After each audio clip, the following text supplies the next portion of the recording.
নমস্কার বন্ধুরা, আজ আমি কাঁচা আমের আমসত্ত্ব বানাবো।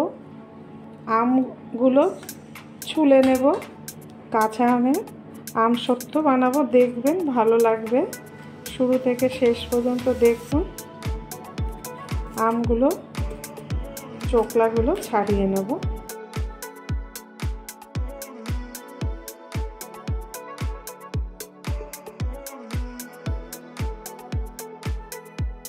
কাঁচা আমের আমসত্ত্ব খেতে খুবই ভালো হয়।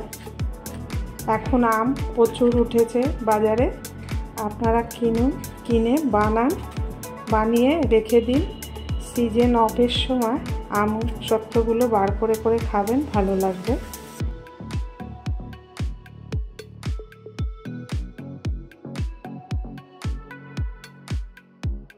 এরকম করে সব আমগুলো আমি কেটে নেব।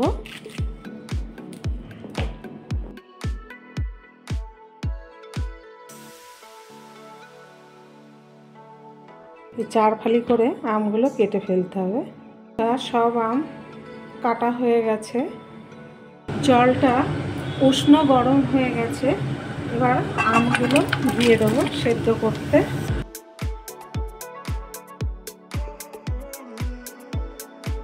বন্ধুরা, আমটা সেদ্ধ হয়ে গেছে, এবার আমি নামিয়ে ফেলবো। নামিয়ে একটু ঠান্ডা করতে হবে, খুব বেশি ঠান্ডা না, আবার বেশি ঠান্ডা হলে একটু শক্ত শক্ত ভাব হয়ে যাবে। এবার ওভেনটা বন্ধ করে দেব। বন্ধুরা, আম সেদ্ধ করে স্ট্রেনারে জল ঝরিয়ে নিয়েছি। এবার পালটা বের করে নেব, হালকা গরম আছে।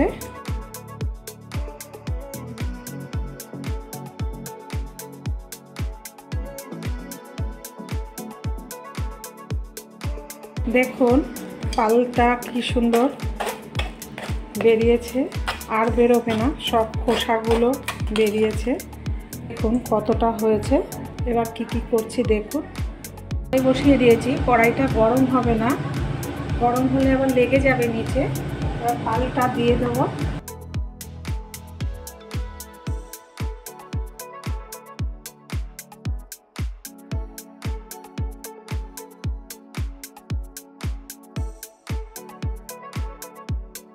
যত জল কম থাকবে তাড়াতাড়ি হয়ে যাবে।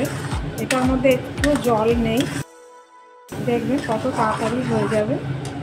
চিনি দেব, মিষ্টি আমসত্ত্ব বানাবো। আপনারা টক ঝাল করতে পারেন, টকও করতে পারেন।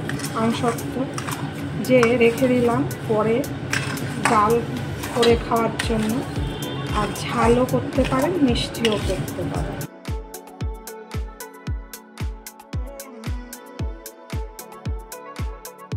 চিনি আমি 1.5 কেজি চিনি দিয়ে দিলাম।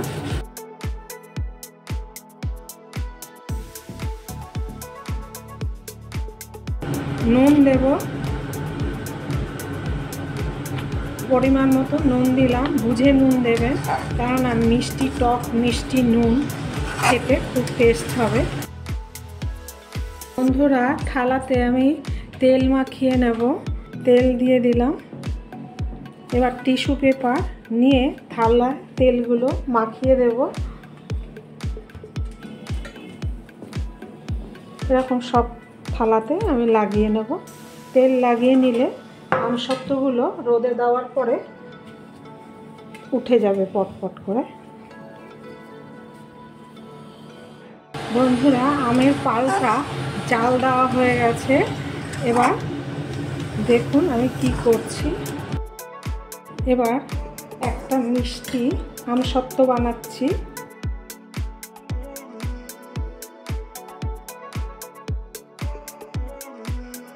এটা মিষ্টি হবে।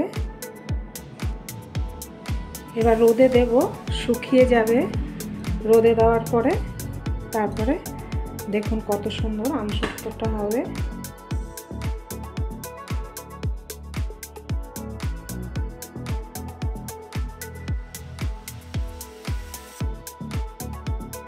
এইভাবে আপনারা আমসত্ত্বটা বানাবেন, বানিয়ে রেখে দিতে পারবেন। এবার ভাজা শুকনো লঙ্কার গুঁড়ো আমি দিচ্ছি। এবার ঝাল করব, একটা ঝাল আমসত্ত্ব বানাচ্ছি।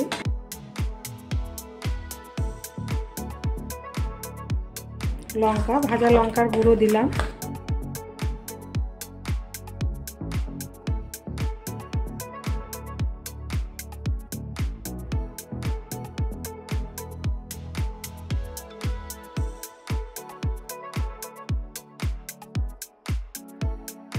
দেখুন কত সুন্দর হয়েছে।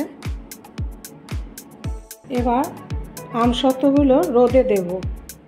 বন্ধুরা দেখুন আমসত্ত্ব শুকিয়ে গেছে।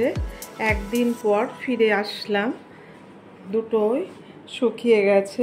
এবার আমি কেটে দেখাবো।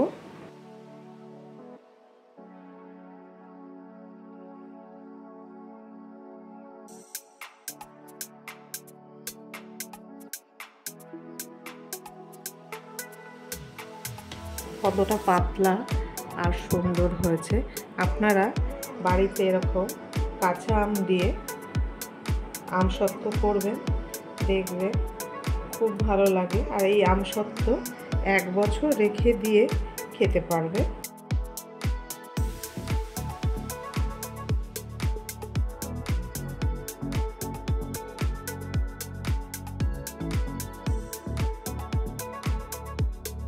এইটাও ওরকমই হয়েছে দেখুন।